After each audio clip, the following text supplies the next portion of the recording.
Not the Footy Show. Enjoy it. Rugby League is back. Challenging the impossible yet again. Be the ball.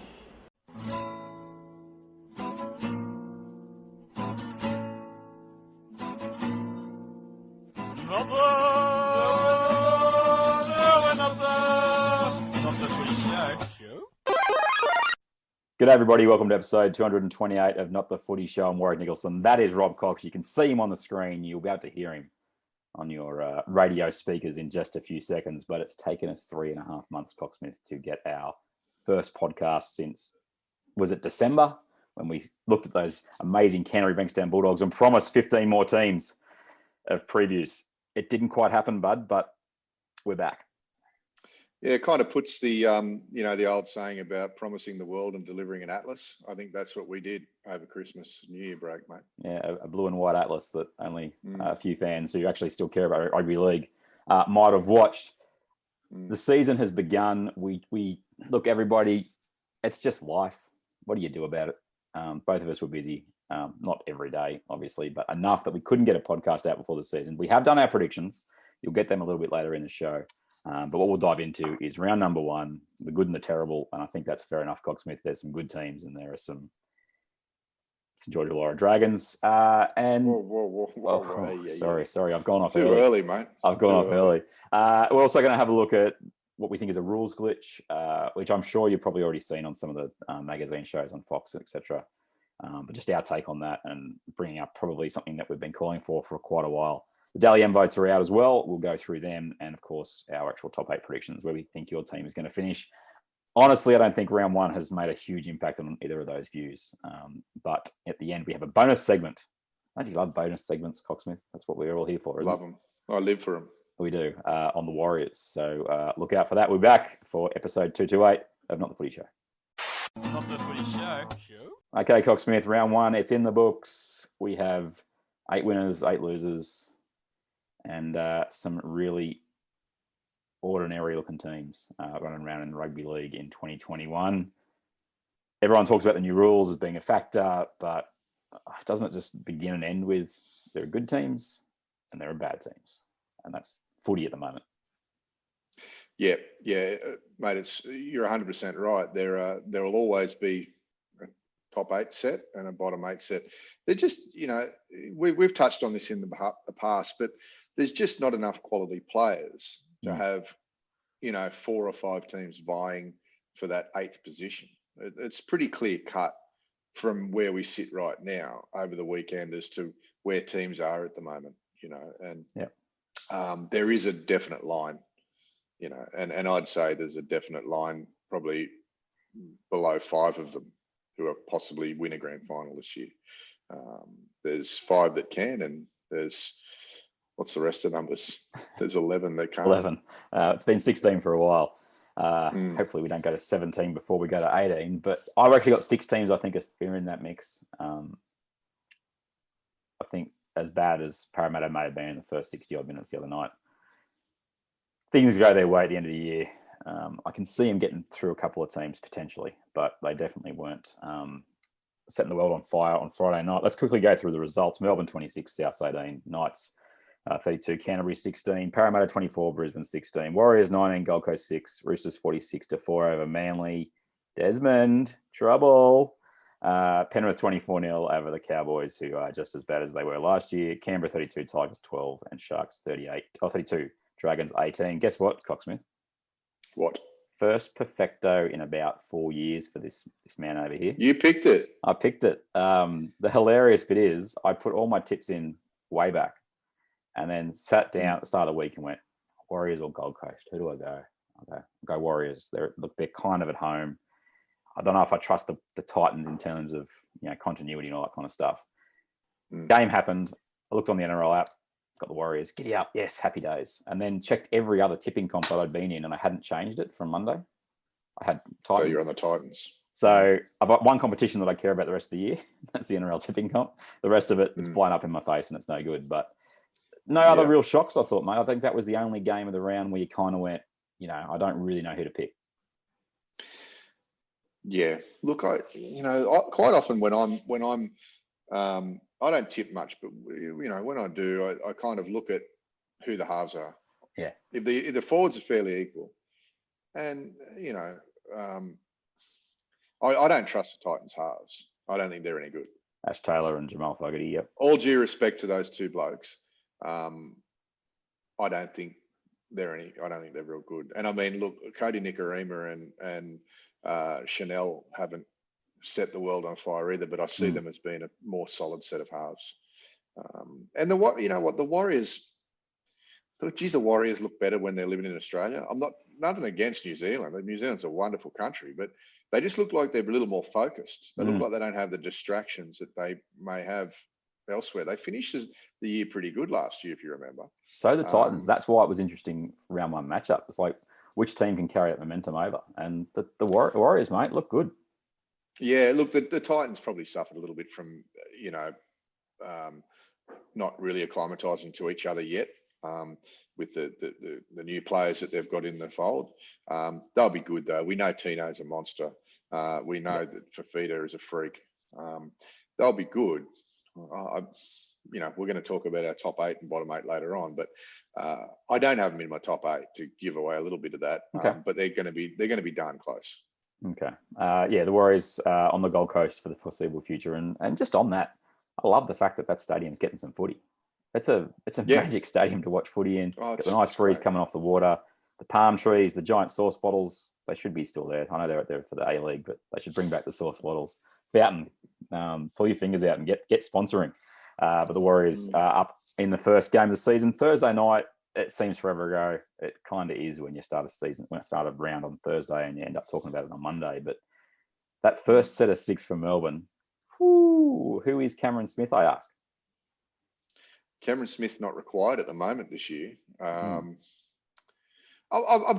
be honest, just slightly off topic. I'm kind of sad that Cameron didn't play again this year. I really wanted to see him in another system. Titans. I wanted him so bad. I actually wanted him at the Broncos. I know. Look, it's really good kicking the Broncos while they're down. It was great last year, but we know at some stage they're going to get good again. They've got too much money not to. And I really wanted to see the beginning of Cameron Smith's coaching career as a player in that leadership. He's always led Melbourne, but Bellamy's been the top of the tree. Yeah. Maybe the sadistic side of me wanted to see him undermine Kevy a whole lot. I think there'll be plenty of people doing that this year. The knives are out already. Poor Kevy. And they proved the other night, by the way, Brisbane, they can't play a second half again. They had that game. Yeah, they did. They lost it. They lost the game. Yep. That Parramatta really didn't need to do a whole lot to get their ball rolling in the second half. 16-0 at halftime. All it took was a sniff. A sniff, and they just backed off. They in their minds, they thought all we've got to do here is turn up. But anyway, the Cameron Smith thing, I was just a little bit disappointed that he didn't go elsewhere. But good luck to him. Without doubt, the greatest hooker we've ever seen, arguably the greatest player we've ever seen. Broke every record that's worthy of breaking. He broke. Good luck to him in the future. Like him, loathe him, don't know him, whatever. He will have a future in rugby league. And good luck to him. And I'm sure we haven't seen the last of C. Smith. No, just quickly on Smith and the timing. 2 ways of looking at it. One is I got a few texts from people saying, there you go with a bloke doing it the night before the season starts, wants it all about him. The flip side of that is, and it's something that I think's borne out in the last 5 days, is that everyone has just completely moved on. I can't even remember it happened. I was in the middle of nowhere. I was in Arnhem Land when it broke. I was actually out on a boat. We'd spoken about it with just a couple of guys from Brisbane. We were talking about what do you think Cam Smith's going to do and all this kind of stuff. He's got a lot of time to spare up there. And one guy said, I think he's waiting out for a media deal before he announces that he's going to retire. Anyway, it broke about an hour or 2 later. And he said he had 15 minutes. Everyone had their hype reels ready and stuff. Here's the career of Cam Smith and stuff. But 4 days in, since it's happened, and I've seen nothing mentioned of him, particularly after Melbourne won on Thursday night. It would have been a bigger story if they'd lost. People were saying, Smith's got to come back and all this kind of stuff. But maybe this is what he wanted. Maybe he wanted to just to completely disappear off into the sunset for a couple of months before he reappears on Channel 9, because I don't think it'll be on Fox, where all his mates are. No. But I don't know. What do you think? Well, look, I don't. Has he signed a deal? A media deal? I don't think so. I don't think it's anything set. No. I think Cameron Smith is one player that would be, for want of a better term, silly to sign a big long media deal, because I think his future is in rugby league. I think he is smart enough and has the respect even of players that he played with last year to be able to coach them this year if he wanted to. Some players don't. Some players like to wait 3, 4, 5 years. But I think Cameron Smith is held in high enough regard by the current players to be able to coach them straight away. Whether he waited for the media deal or not, I don't think Cameron's short of a dollar. Yeah. I don't think he'd be, he's not scraping his ashtray to pay for bills. You know what I mean? Like, he's not hunting around the house looking for $2 coins.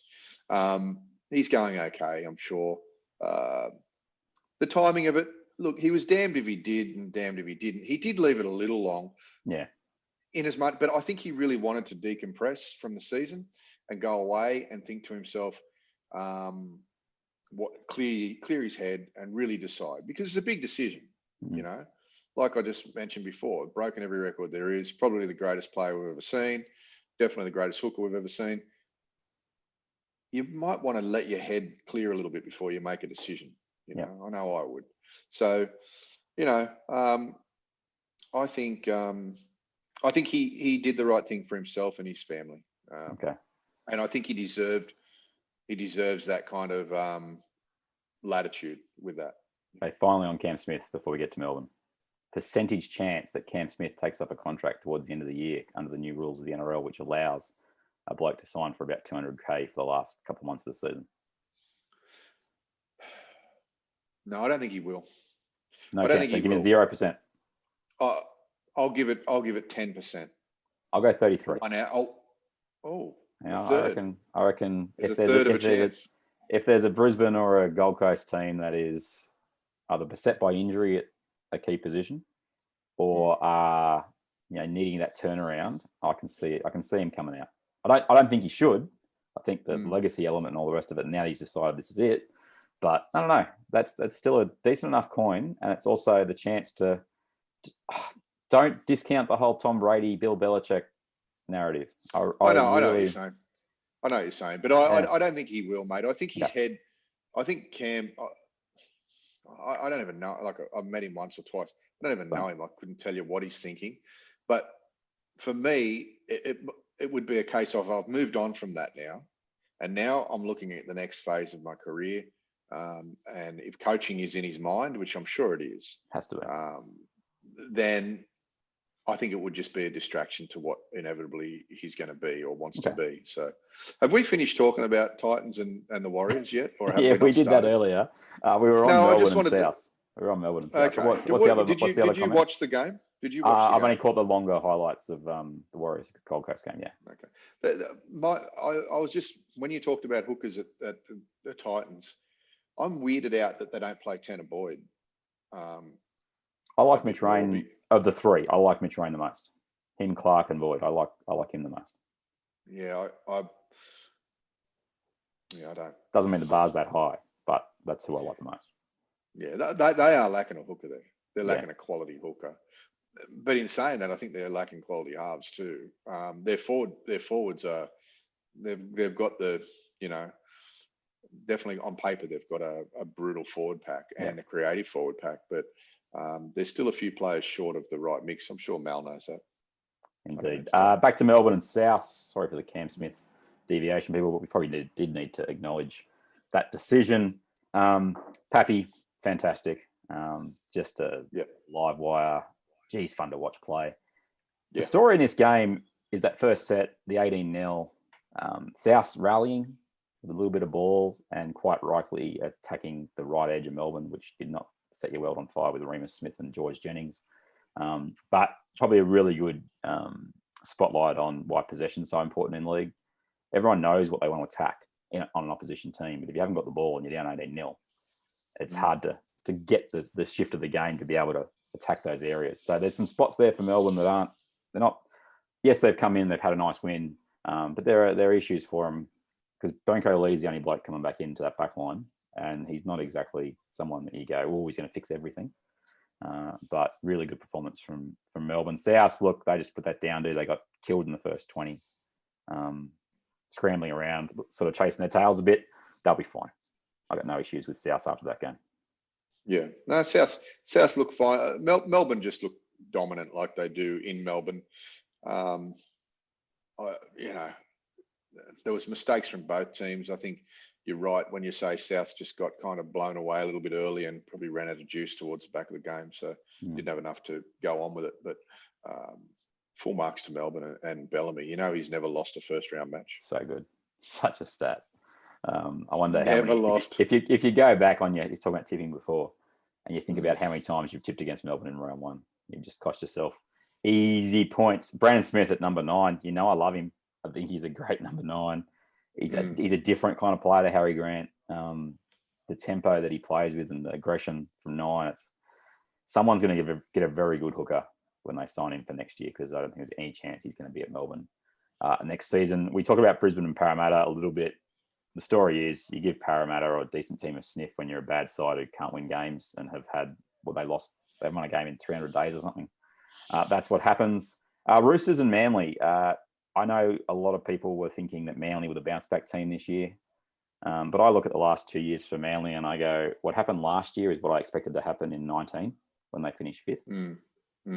They've got 5 good players, roughly, and they've got a lot of deadwood in that roster who, if they can't get an even share of possession and those 5 good players can't really have an impact on the game, the other ones aren't good enough to stem the tide. And Desi's got to find that magic that apparently he's still got, that people think he's still got, because I'm not convinced he's the super coach everyone keeps talking about. And I know that the Roosters are very good, and I expected them to bounce back in a big way after getting finally some time off at the end of the season after playing through the GF for the 2 years before that. But the story in this game is not so much BMO's hat-trick, Teddy hat-trick, etc. It's the fact that Manly, barely scored 4 points. Yeah. Look, it all comes down to cattle, mate.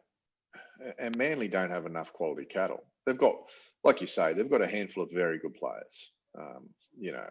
Tapau's great, and Cherry's, an awesome player, and Curtis Sirenen's a good player.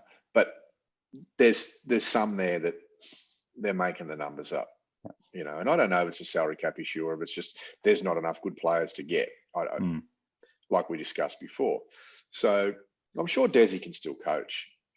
I don't know if you lose your coaching mojo.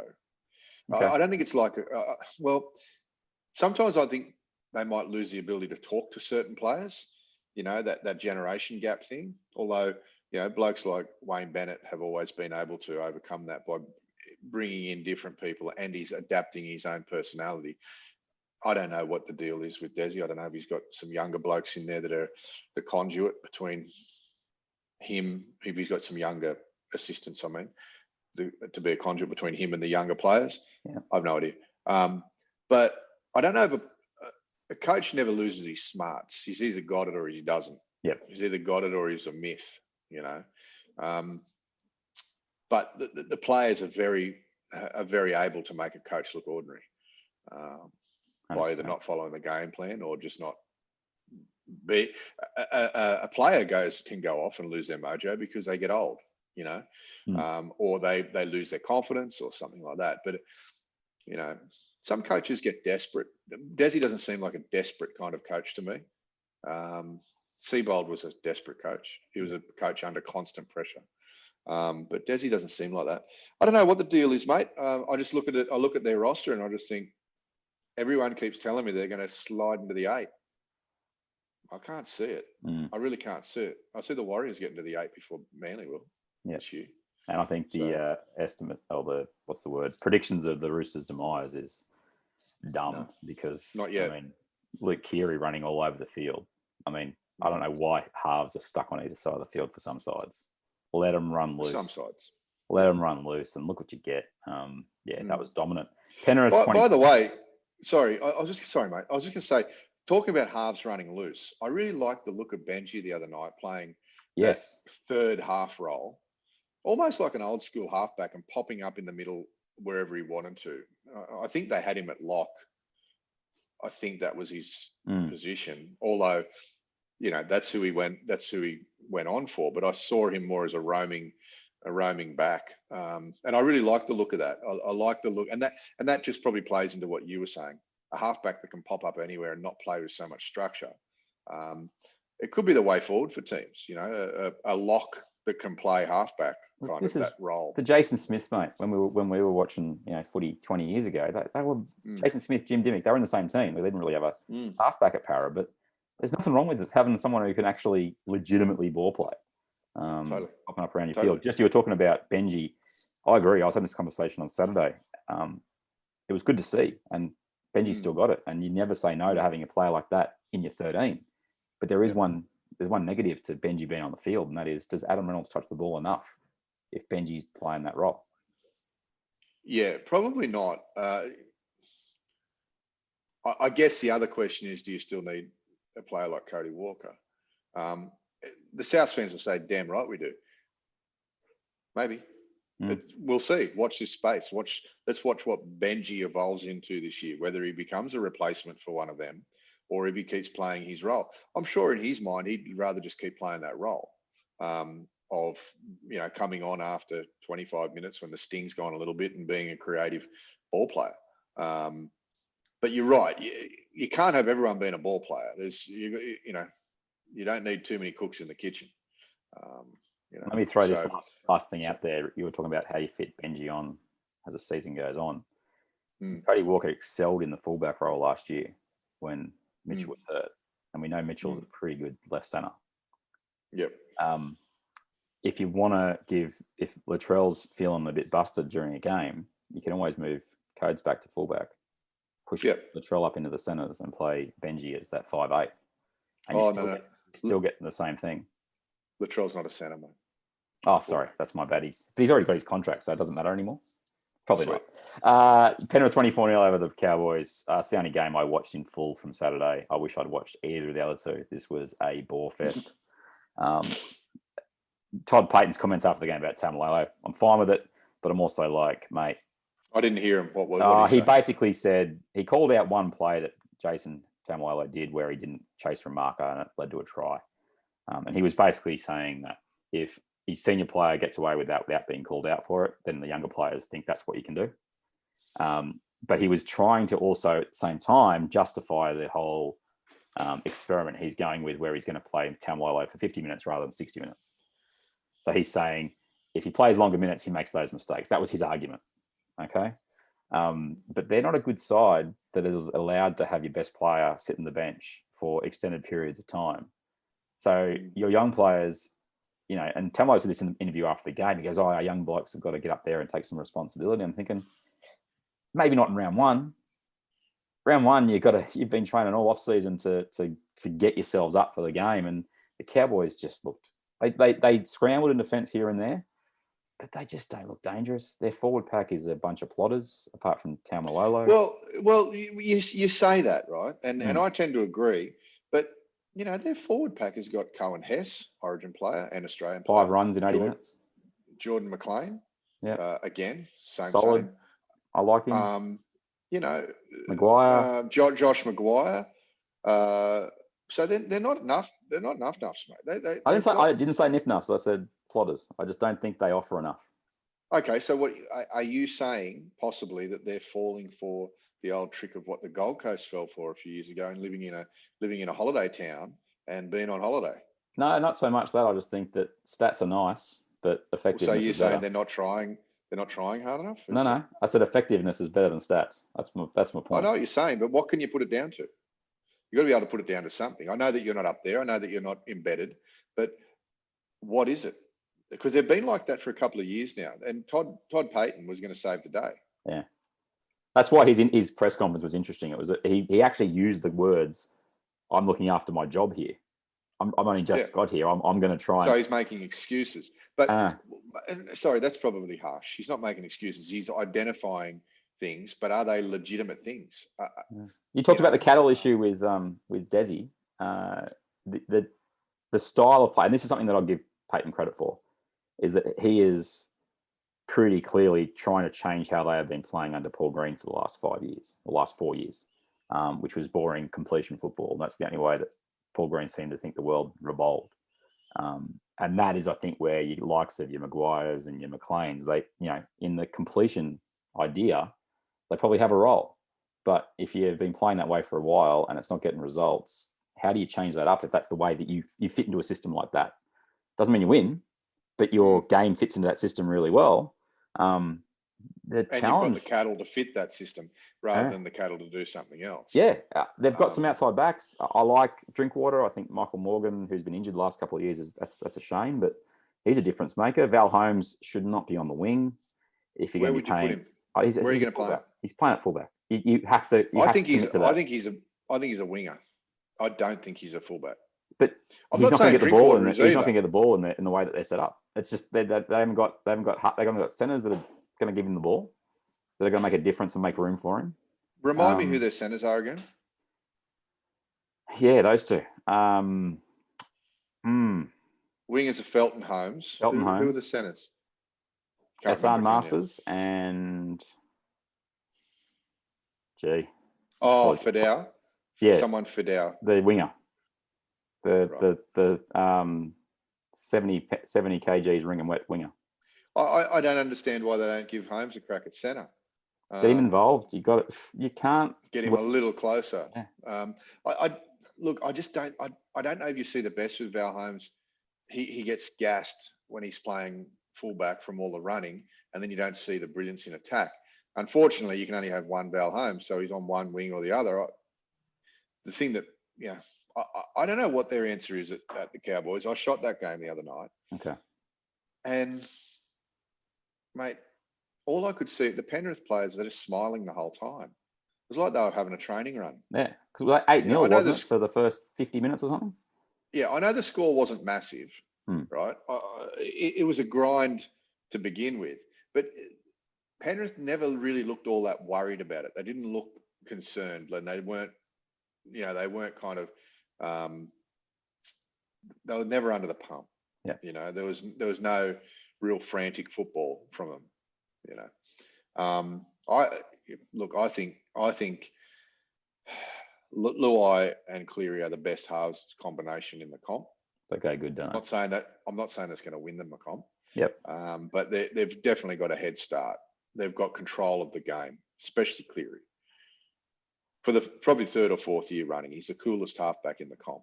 Stays cool, never. And just harking back to the grand final, was the only time I've ever seen him really look like he was under pressure. And chasing the game. Chasing the game. The game got away from him. Anyway, that's history. But look, the Panthers had way too much. Kurt Capewell, mate. Kurt Capewell was a journeyman before he got to Penrith. Yeah. He really was. Yeah. I'd even go so. I mean, some people will laugh when I say this and probably think, Coxie, you've got no idea. He was a Nev. He was a Neville. He was a fringe bench player at Cronulla. Yeah. Yeah, and he has absolutely turned into one of the best edge attackers in the game.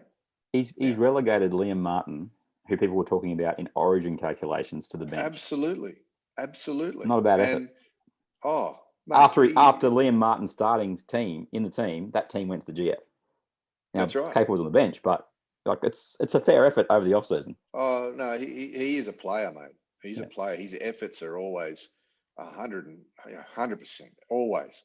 He's I rate Kurt Capewell highly now.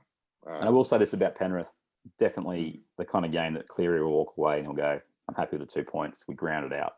But lots to improve with them. Yeah. The Bulldogs are playing this week, and that's going to hurt, I feel. I think the Panthers might put a serious number on them this week. The other two games on Sunday, Canberra 30 to Tigers 12. That's a bit of a inflated score for the Raiders. They weren't 3-try better team than the Tigers the other day.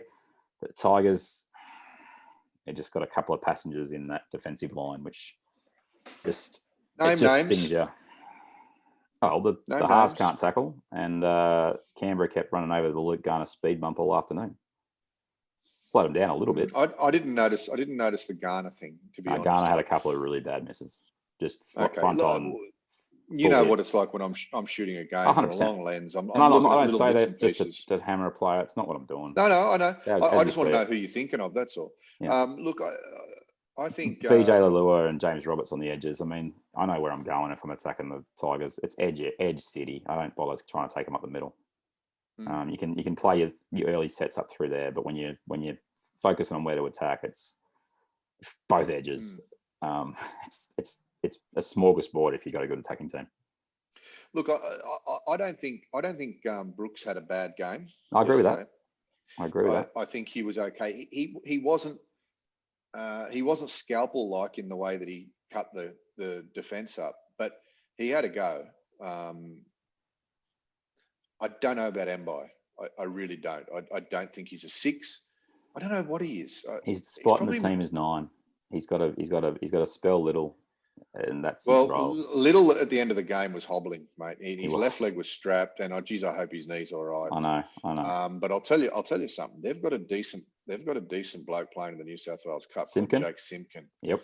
Very good player. Yep. And if Coach Maguire's not looking at him, then either Simpkin has, stolen Maguire's lunch money. He just looks smart. Or something. He looks smart, and like he's got time. Every time he gets up to the ruck, you just know he's thinking, we can do this, and this. It's not, I've just got to pass the ball. Reminds me a bit of Harry Grant. Okay. To be honest. And Little's been kind of like the heir apparent for a long time and never really been able to produce, mostly through injury, the poor bugger. And his left knee didn't look great at the end of the game yesterday. I noticed he took a run from dummy half and he dead set looked like he was hopping on one leg. So let's hope he comes through all right. But I think Simpkin would be a better 9 than Mbai. Yeah. It's tough to say, but everyone was saying last year that Reynolds was probably the worst buy they've ever had, given the money versus the bang for buck. I think Mbai's on similar money. He's on similar money to play fullback. He was signed on fullback money after playing about 3 games at Canterbury there.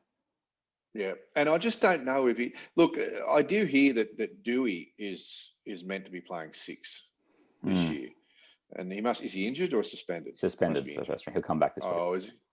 Okay. I reckon you'll find they'll slot him into 6, and Mbai will find himself on the bench. He'll be on the bench. If Little's okay. Unless Joey Leilua's antics from the weekend see him dumped into New South Wales Cup already.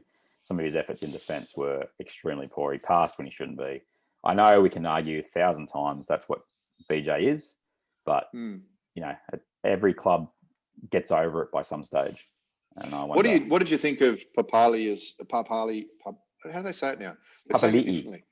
Papali'i. What did you think of his sin binning at the end? So I was watching with my nephew, one you haven't met, my brother's son, who's a Tigers fan, and we were also watching together. And I was ribbing him when Canberra scored, and he was starting to get a little bit upset, going, "Oh, I want the Tigers to win." So when it came full time, I was like, I tried to distract him, to say, "Oh, what are we going to do now? Go kick a footy or something like that." So I didn't actually see what he did. I saw him a couple of minutes before. He had a strip on him that he was not happy about. Someone ripped the ball out, and he just turned to the ref and just said, "What are you doing?" Like, it was 2 blokes in the tackle. Like, what's going on? And then he tried to belt. Was it Laurie at the end? That's who it was. I saw him. Was it Laurie? It was Laurie or it was somebody jumped on the ball at the end. Oh no! I thought that he got sin bin for the throw on Stefano. Somebody. Okay, that's my point. So he landed on the play with the ball, and I thought that's full time. So I've gone to talk to my nephew and stopped watching the telecast. And when we turned our head back, 15 seconds later, the Tigers kicking for touch, and I'm like, "What?" And I saw a little yellow thing. I have not seen what he did. Okay. Well, I believe that what it was for, because unfortunately at league games now, in the last 10 seconds, everyone on the bench stands on the sideline. Yeah. And if you're south of where you want to be shooting, you can't get a shot. So I kind of got blocked, but I looked at it on the big screen, and It was for a throw. It was Okay. for some throw that he did on the player, but it didn't look illegal. It just looked enthusiastic, or maybe overly enthusiastic, Okay. and maybe Jared Sutton didn't like that. So, yeah, I'm not sure. Papali doesn't seem like the type of player. Papali'i. You know what? I find that I struggle to say that, and I've called him Papali now for 10 years, so I'm going to stick with that. And Nickel Clockstar, not Nickel Clockstad, apparently. Star. So it's a silent D. Yeah. Okay. They both made an effort, I think, in the off season. You could make a joke out of a silent D. I'm not going to. Canberra, solid, defensively pretty good in the first half. Wasted the ball massively in the first 40, but that seems to be the way with Canberra. Yeah, they started slow, mate. I don't know if 3 tries wasn't the difference. You said it wasn't. I think Canberra looked like a 3-try better team, to be honest with you. I thought we were pretty poor in the first half. I think it was just completions and not being patient enough in the first half. But I'll tell you who had a smile on their face at the end of the game was one Richard Stewart. And isn't he a delight? Isn't he a delightful looking man when he's smiling? He is. He's compared to the other way. He is. I know Valentine's Day has already passed, but you would have sent him one. You know, cute little Ricky on the sideline. I would have if I could have. But... he was jovial in the press conference as well. I was thinking, I just want to take that example and then compare it about 3 or 4 weeks' time to 2 different. Yeah, there'll be a Ryan James, welcome back to Rugby League, Sunshine. What a palm, by the way. What a palm on Luciano. He's a player. I know we're going to miss John Bateman, but very astute signing, James. If he can get the rotation. Hope he gets through the season. Exactly. The last game, and I know we've gone way too long on the review. Sorry, everybody. We also haven't talked about these teams yet, so that's probably why. Look, Sharks 32, Dragons 18. It is a miracle. I didn't see any of it. Thank you. It is a miracle, Cocksmith, that the Dragons actually were a Jack Bird bashing the ball out from taking the lead with 15 minutes to go. They were down 14-0. They weren't even in the match. And all of a sudden, bang, bang, and then they'd given the try. And this leads us really to the next part of the show, which is the rules glitch around having the video ref no longer automatically called for by the referee when he is not sure about a decision. You think it's a glitch? I think it's a good thing. No. I don't know if it's implemented correctly yet. No, the glitch isn't so much the process. What they're doing, I'm fine with. Going up and having the guy check it as they go back to the marker. But if you ever needed another great example of why time should be off the clock the moment a try is given, it is what is happening now, and it happened across the weekend.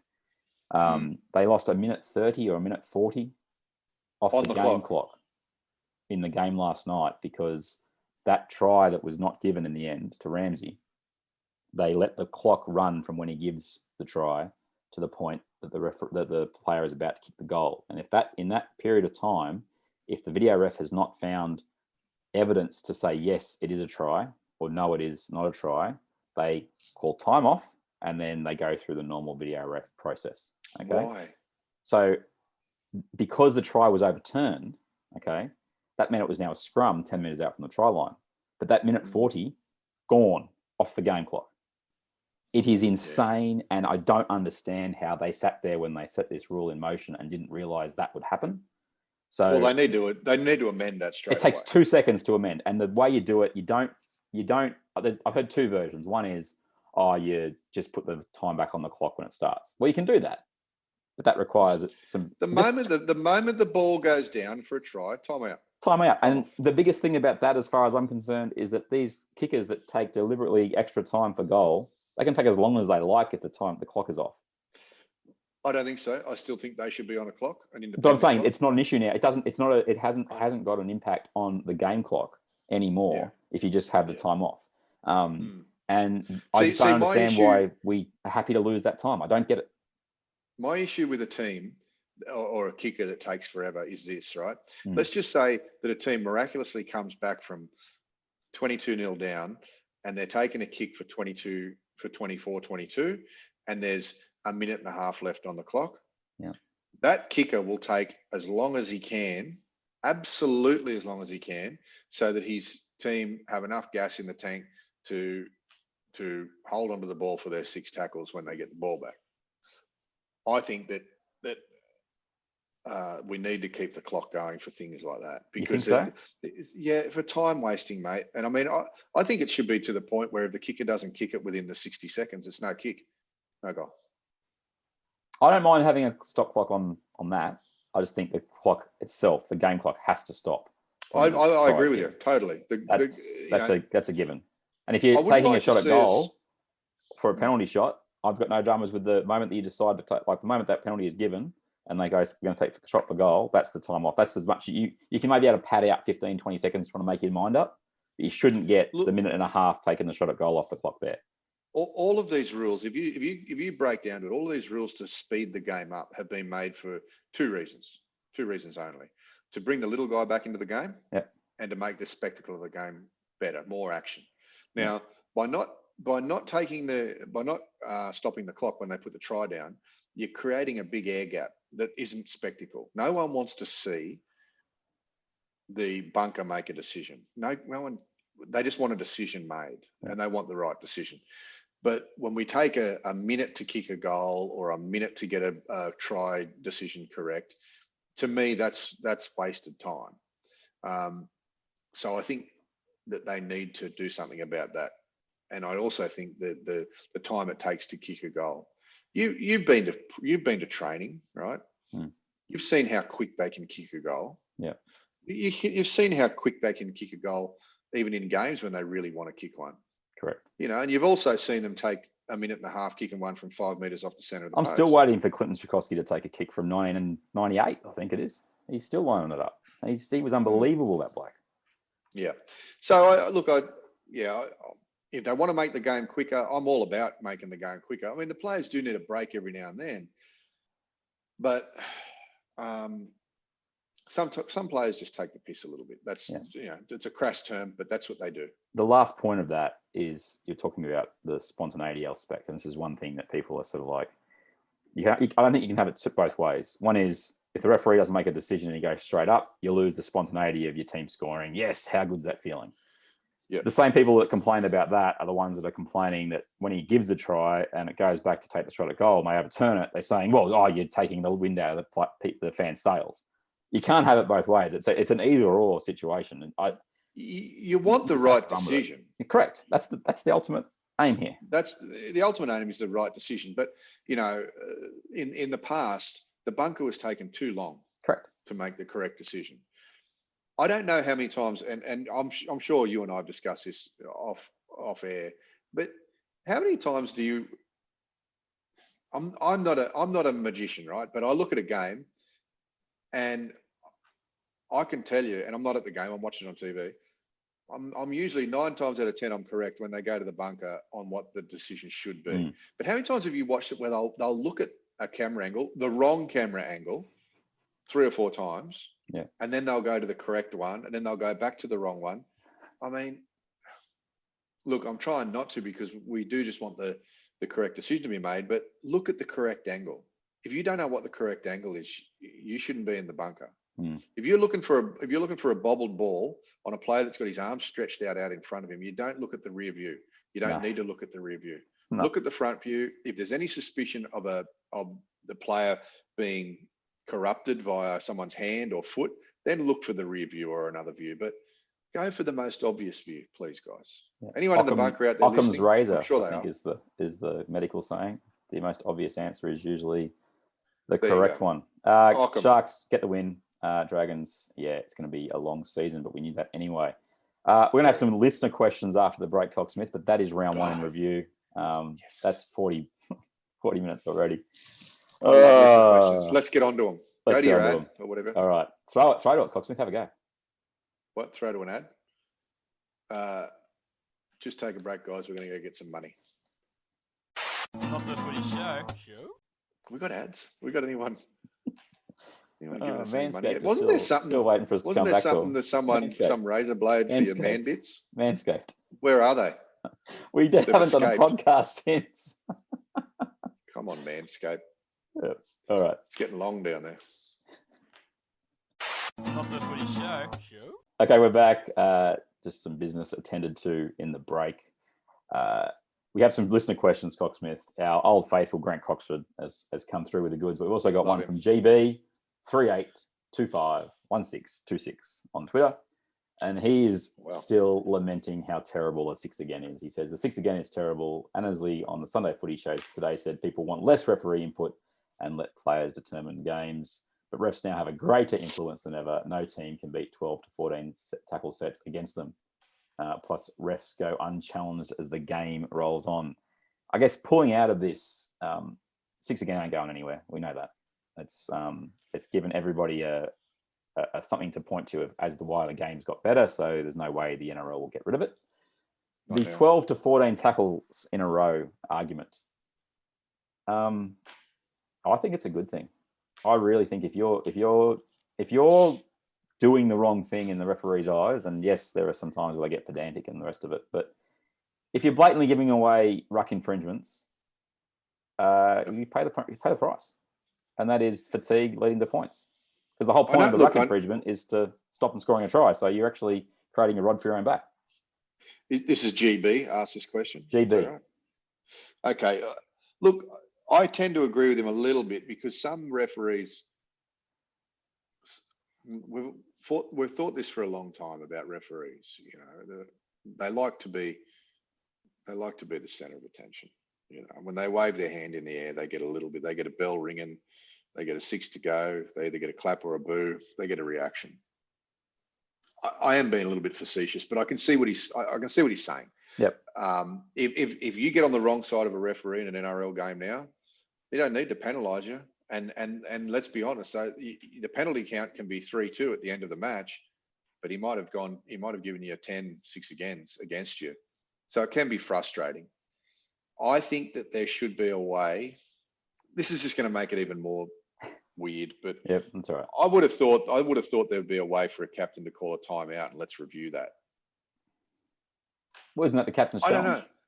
Well, I don't know if they can though. I don't think they can. Not on the run. They can challenge a 6 again. So I don't think they should be able to. They shouldn't be able to do that. So I dare not say that the referee could be corrupt, but if it was in park football, I know they don't do it in park football, but people would be throwing oranges at them if they got 4 or 5. Orange is still a thing at junior football, are they? Isn't there some OH&S COVID thing about oranges now? No, I don't know. I'll give the kids peanuts. I don't care. Oh, look, I think, you know, he doesn't. Everybody, just to be clear, he doesn't do that. He was making a joke, and I didn't like it. But I think it's open to corruption. Yeah, I really do. I think it's open to a referee being peed off that a player's sworn at him or something like that, or he's heard some barb from the sideline that he doesn't like, and he says 6 to go. But okay, I'm not saying that Jared. If Sutton you don't would say do it, that. do you not avoid having that come into play? What? So now you're not allowed to say anything? No, if you abuse the ref. Abuse? Have you ever gone to an NRL game? No. Have you heard what some players have to put up with? No. It's a lot worse than what a referee has to put up with. Let me tell you. Anyway, GB, that's take a bag of tomatoes. We get it. We get about. I think we're on the same page. Like, it's about. I think what GB's core issue here is he doesn't want the referee being able to just get away with it without being. He's saying he doesn't want the referee to be too much of an influence on the game. Yeah. And I agree to an extent. Although the players, you know, if you let the lunatics run the asylum, it'd be just anarchy. So okay, next question is from G Croxford on Twitter. Oh, we love Grant. Yeah. He's put some questions out there, and this leads to our predictions for 2021. First coach fired. Morris. But look, I don't think he'll be fired before the end of the year. They've obviously got something against poor old John Morris. I don't agree with he should be fired. I know who I'd want fired within the next couple of weeks if I had my way. But it's taken you 80 minutes. Mate. When you lose Frizzell and McInnes, who'd you sign? Your two best players. We signed a bird with a broken wing from Brisbane. Leg. No, he went breast, all right. He went all right yesterday. Neck, everything. He went all right yesterday. I shouldn't say that. He's a decent fella too. But anyway, no, I think Morris. Okay, you got Morris. I'll go Kenny Walters because I think Wayne Bennett's coming back, mate. No, I don't think he is. Yeah. I think Bennett will go to the new club. Yeah, but that won't be here till 2025, remember. 2023, it's Doesn't not matter. happening. There's a lot of pre-planning, mate, needed. It's not happening. The next question is Dally M winner prediction. Nathan Cleary. I've already got Nathan Cleary as well. We're both. And if not, Whiten. Yeah. Rookie of the year. Sorry, just on that, because I've got the rookie of the year. I've gone Charlie Staines, although he didn't see the ball at all the other night. No, he starved a little bit for the ball, didn't he? Rookie of the year. Geez, I don't know enough of them, mate. Can you throw a couple at me? It's not easy because the prerequisite, you can't have played more than 4 games, I think, the year before. I haven't got a list here, but Staines is a good pick because, I mean, how many players have scored a trifecta in 2 games? Correct. He's done it already. So, yeah, Right. Without a better option. Indeed. Origin prediction. New South Wales 2-1. New South Wales 3-0. Dark horse team to win the GF. I guess not as part of those top 6 or 5, 6 teams that you've got. I guess would be the prerequisite. Look, I don't have them in my top. I've got them in 5th. Canberra Raiders. If I had to give you a team, look, Grant, it's really hard because I got 6 teams that are good and 10 that are horrible. So, yeah, I'm with you. It'll be one of those 6 because there's 6 on my list. Is Wayne Bennett still a top 3 to 5 coach? Yep, absolutely. Just you mentioned earlier around the whole Desi Hasler conversing with players aspect and whether that was a challenge. They had a thing on the John's Sunday night show last night where Liam Knight and Joe Arrow were talking with Fletcher and Hindy, and the little snippet they had was Liam Knight. They were talking about Wayne Bennett and whether it was harsh, but whether Wayne Bennett will retire, although Hindy used the word be dead, before Parramatta win another competition. And anyway, they were laughing their heads off at that comment. And Liam Knight goes, "Oh, do you want to find out when he's going to retire? I've got his number here." And just for half a second, you could see Liam Knight go, "Is this a good idea? Should I really be ringing the coach while I'm on this thing?" And what went through my head is, I don't think any of the Manly players would have rung Desi. Not in that situation. But did they ring Wayne? Yeah, but he answered. He goes, what did he say? Did he say? He goes, Liam. Did he say F off? Then they cut. Oh, okay. But you could see that as that rings, Liam Knight's just packing it. He's like, "Oh, this could go really badly. This could go really badly."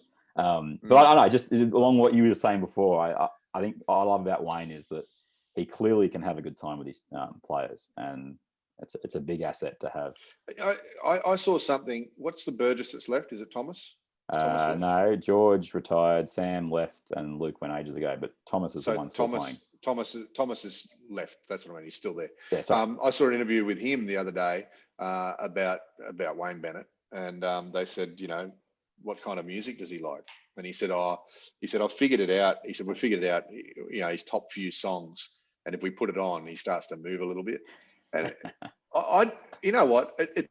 To me, in a very ultra respectful way, it's kind of like, taking the mickey out of your grandfather, and your grandfather plays along with it. I think it's a bit like that, except, Burgess did say, he said, but when Wayne loves a laugh, but when he walks onto the field training, it's all business. Yeah. And you can see that in press conferences and stuff. But I think Wayne will coach for as long as Wayne wants to coach. I don't think that anyone is going to be able to resist signing him if he's available. Absolutely. And look, even if he had 5 bad years, I still think he would be granted enough latitude to keep coaching. It'd take 10 bad years, and I don't know if he's got 10 years left. I think we're both in agreement. He's definitely top 5, and I've probably got him in my top 3. And the last question could be completely reliant on you, Cocksmith. Over under 19 and a half podcasts during the season.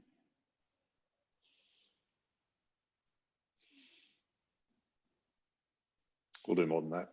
Whoa, get excited, kids. We'll do more than that. Look at the 20 in 2021. It depends how many video ones you want to do. Everyone. Video ones. Everyone. Nothing but viewers, mate. Unders. 5 or 6 an episode. As for our top 8s, top 16s, do you want to? How do you want to do this? Just reel them off. Yeah, look, you reel yours off, and then I'll tell you who I agree with and disagree with, because that's the easiest way to do it. All right, this is regular season ladder order. I've got the Penrith Panthers finishing as minor premiers. Sorry, hold on. Okay, up until before the finals. You've got this in order. This is in order before the finals. So end of regular season. Penrith Panthers minor premiers. I agree. Sydney Roosters number 2. Yep. South Sydney Rabbitohs number 3. I disagree with that, but I'm swapping you 3 and 4. So, Okay. Melbourne Storm number 4. Yep. So I have Melbourne up 1. Yep. Parramatta Eels number 5. Disagree. Canberra Raiders number 6. I've got Canberra. Parramatta for me are 8th. Ooh. Cop that, blue and gold army. I got the Gold Coast Titans in number 7. Not in the 8th. Not in the 8. I've got the Newcastle Knights in 8th. So I think there are 2 spots in the 8 available.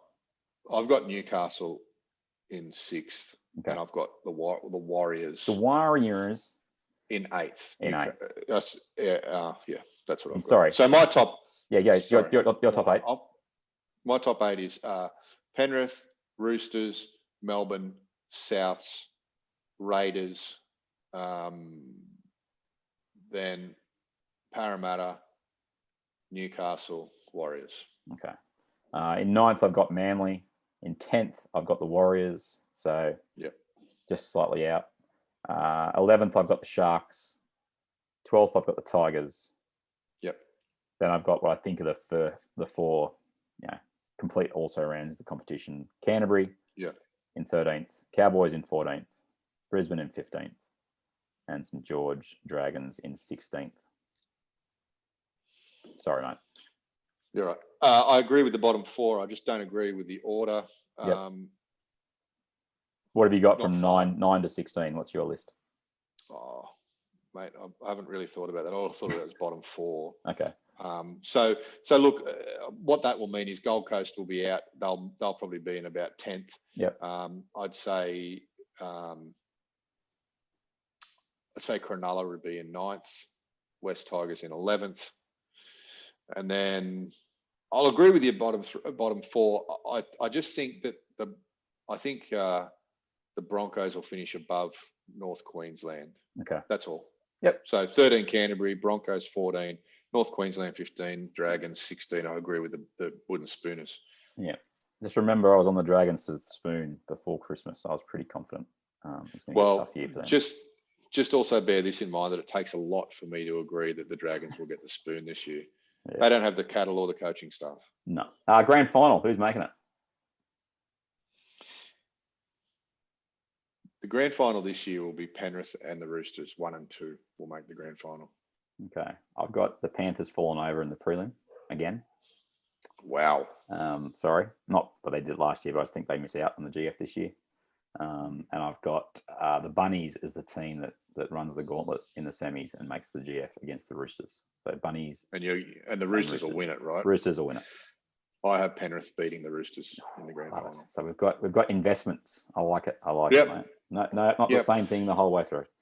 Geez, we're ballsy though, aren't we? Making these predictions after round 1. I mean, hello.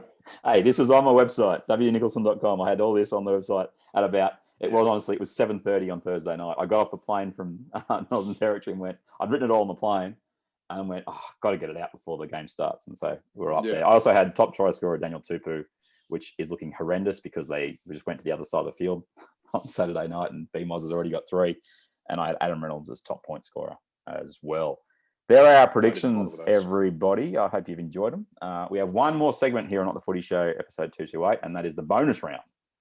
We will talk about the Warriors and the suggestion that came up on the 6 Tackles with Gus podcast this week, which is now the only podcast I listen to every single week, Cocksmith, because they've got rid of the Matty Johns ones, haven't they? Or the TV version. They got rid of the TV version. Which is the one I watched, which is the one I actually listen to every week. But yeah, I'll listen to that. I reckon that's good value. I preferred to watch it, actually. It was more of a TV show than it was a podcast. It was. Or it fitted better for mine. But anyway. Anyway, we'll back to wrap things up with our bonus segment here on Not the Footy Show. Not the Footy Show. Bonus stage. Okay, it's final segment here on Not the Footy Show 228. Warrick Nicolson, Robb Cox, and we're both unabashed fans of the young Philip Gould. and James Bracey. They do 6 Tackles with Gus. It drops, I think, every Wednesday sometime on the 9 Podcast Network. We're welcome to join that podcast network if you'd like, Channel 9. We'll just agree with everything Gus says. I'm sure that'll work. We're available. Just a couple of head nodders. Yes, Yep. Gus. Yes, Gus. Yes, 3 bags full, Gus. Speaking of, though, I was obviously working with the Warriors this year, and something came up really early on in the show, and I am surprised I haven't seen it really pushed across Twitter the last couple of days. But there is a push from the Warriors to have as many games in New Zealand next year as is humanly possible for the Warriors to play. That doesn't mean that every game is a home game for the Warriors at Mount Smart Stadium. What they are suggesting is that the vast majority of the games that the Warriors play next year are taken to New Zealand. So you've got your 12 home games at Mount Smart, and then you can play, I reckon a realistic number would have been about 20 of the 24 games being played in New Zealand, and you get 8 other matches taken from the clubs who would have normally had home games, and you bring them to Dunedin, you bring them to Christchurch, you bring them to Wellington, Hamilton, etc. You burst my balloon really quickly when I messaged you about this the other day and said that the NRL's pretty much already poo-hooed the idea. But what really grinds my gears about that is that the Warriors had no choice whatsoever this last year and a half. They had to come to Australia to keep the competition going. Why is it not feasible to have something organised a year out for next year, where the local governments for these New Zealand places, they work with the Manlys, they work with the Tigers, they work with the Newcastle management and say, come over, we'll pay you some good money and you can have a game over here. Like, why was it dismissed, as you're about to give me more details than that, by the NRL so quickly? It doesn't make any sense to me. To me, this is a great idea. I agree that it's a good idea. I agree that it'd be nice to pay back those Warriors players and staff that have spent a long time away from home. But I think you've got to look at it with a different view, and that is the Warriors want to be in the Australian competition. Yeah. Okay. So when there's a pandemic that nobody could have ever foreseen, they need to either play or don't. And if they don't, the comp would have still happened. They just would have been given a bye. Every team that was meant to play the Warriors would have been given a bye and been given the 2 points. Yeah. And that's not, and by the way, I'm not diminishing the fact that the effort that the Warriors have made to be here. They want to play football. Yep. Their club, their management, their owners want to be in the NRL competition. But then for the next year, 2022, to grant them 20 games at home, and I know that you're saying that they're not all at home. There'd be 12 home and then, maybe 6 or 8 elsewhere. Yep. Would be a distinct advantage to them in a non-pandemic year. And I don't know if the clubs that would have to travel would be all that keen to lose their home ground advantage, their gate takings, and pay for their, possibly their New South Wales team and their NRL would team. they have to do that? I guess is my counter question to that. Well, because if you're using local government who wants the game, because the tourism factor, like Manly did this with the Warriors before. They've gone to Christchurch for a bunch of years. The Tigers did it a bunch of times. The Bulldogs did it a few times. It's not unheralded. It's not like this never happened before. No, I get it. There's part of me that agrees with you for the payback, for the the loyalty and the hardship that the Warriors have been through. But on the other side of the coin, if your team, like Penrith, for example, I think they had 12,000 people there the other night. That's a fairly good gate to get. And I know that it's not, that it's, maybe that the local government could say to the Panthers, well, we'll guarantee you 150 grand and we'll pay you way to come over. And I'm just using the Panthers as an example. But do the Panthers want to risk their home game? Maybe not. What I think should happen is maybe the NRL should do this and say, all right, we can't pay you back with every game being in New Zealand, but for the next 2 years, 2022 and 2023, we're going to play an extra 4 games per year in New Zealand, and we'll negotiate with the clubs to make sure that they're not out of pocket. So that means that in the next 2 years, the Warriors get an extra 8 weeks at home. I think that there has to be something, even if it's token like that. Even if it's two, honestly, even if it's 2 extra games. Yeah, it should be more than 2. Yeah. I just can't see that. I can't see the NRL saying, "Hey, Warriors, thanks for everything. By the way, just sit back this year. You won't have to ride on an aeroplane until the finals, hopefully for you guys."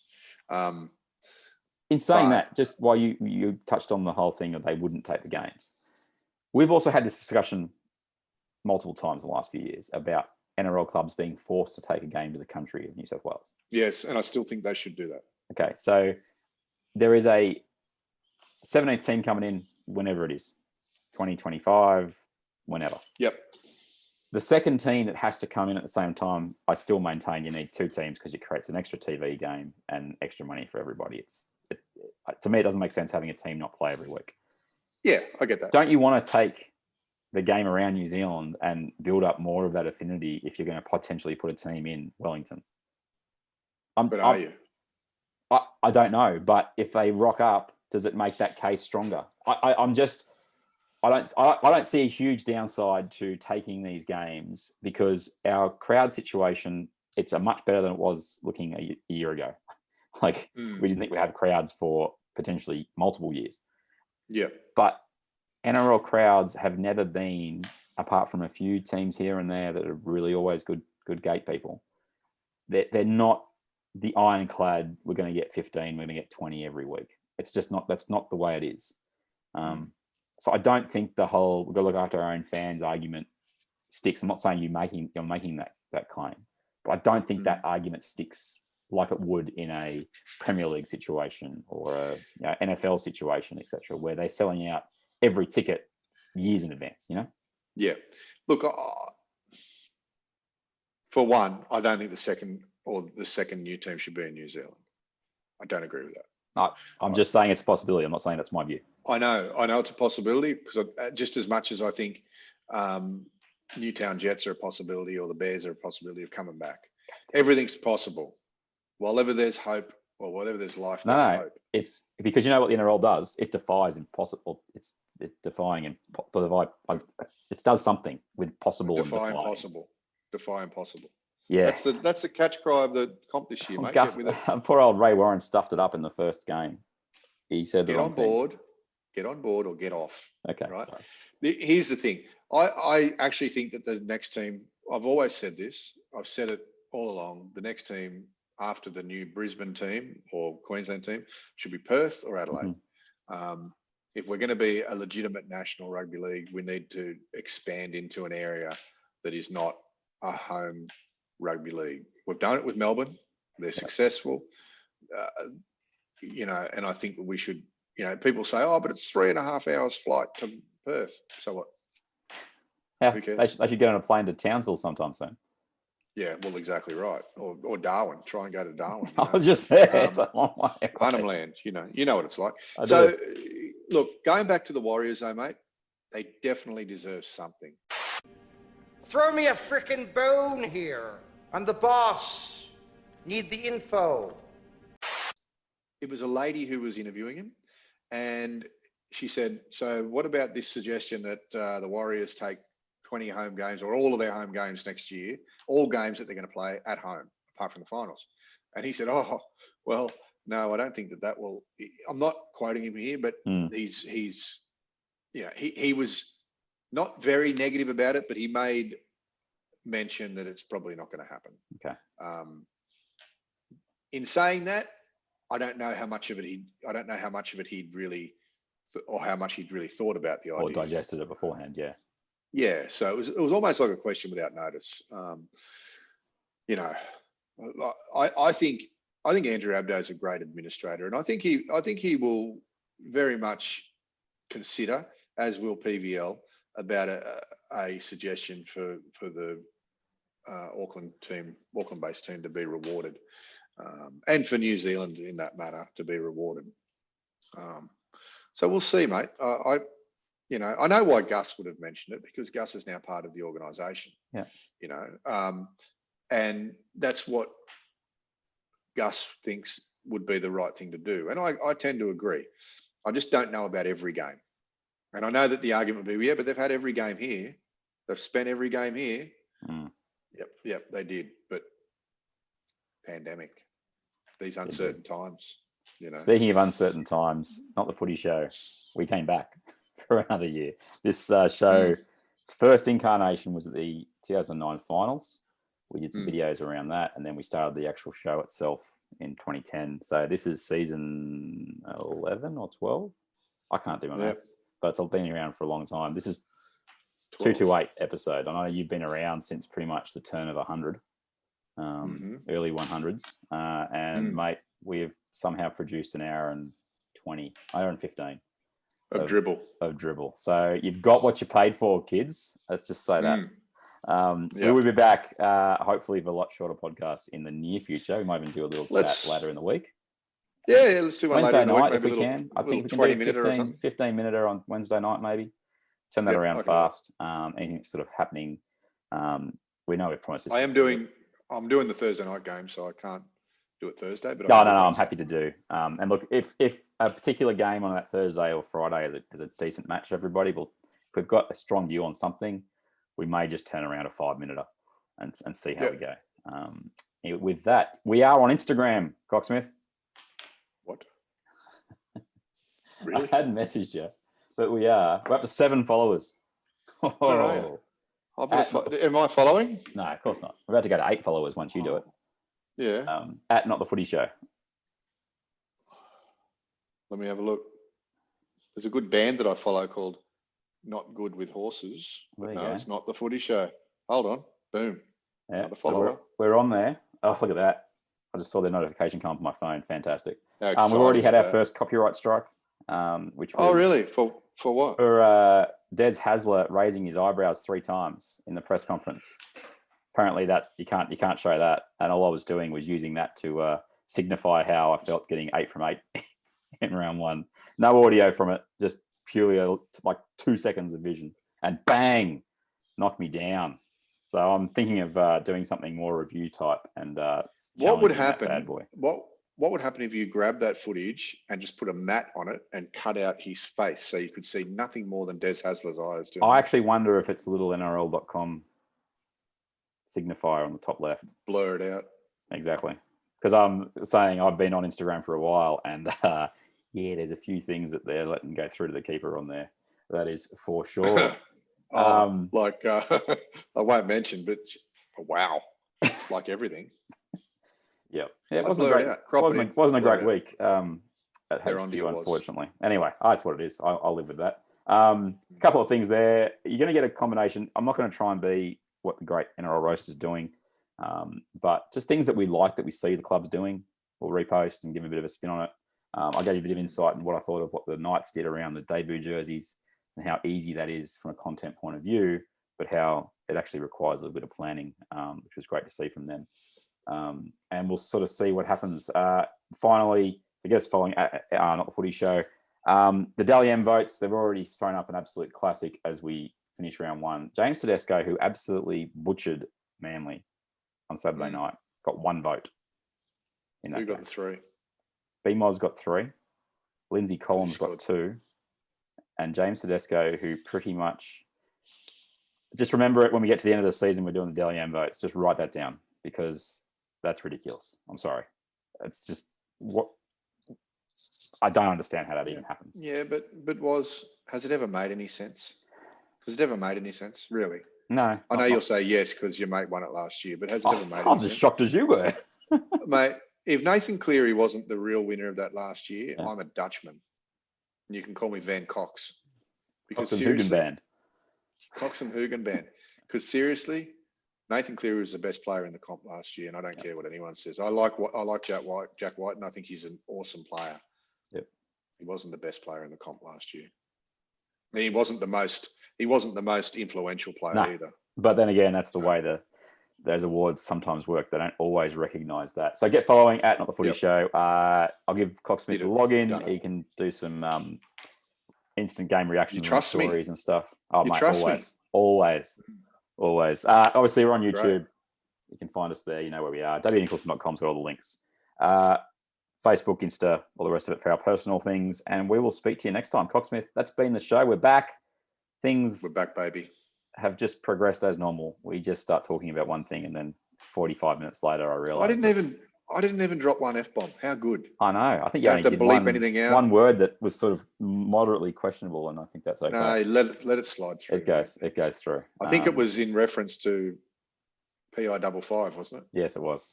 It was. That's fine. It's fine. It'll be sweet. It's fine. Hey, we've got through this long without having a strike on Apple Podcasts, so I've obviously done a decent job of getting rid of anybody's swearing, because you know how bad I go. There was one last. I think in the last podcast of 2019, I think I dropped a double F-bomb, and it didn't come up with an E on the it didn't. explicit on the. I'll have to delete that one. No, even they're not listening to us. Let's do it. Manscaped, call us if you want. If like our normal setup isn't as long-winded as what this one was. No, but we just had so much to talk about. Absolutely. And if you want to sponsor the show, we actually have a decent demographic listening to us. People that are living and breathing, which is strange. That's episode 228.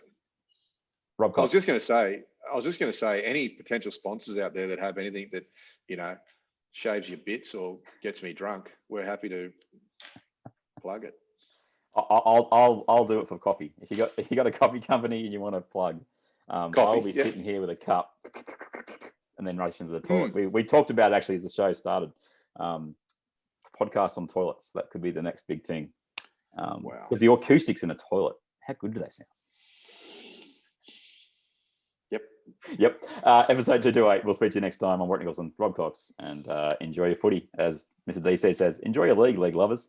We need a tagline, Cocksmith, because that's not it. No, we need a better one than that. Sorry, Dave. Pepsi. Not the footy show. It's people's escape, it's people's relaxation, and we need to do everything in order to continue that great tradition of Not the footy show. Pepsi.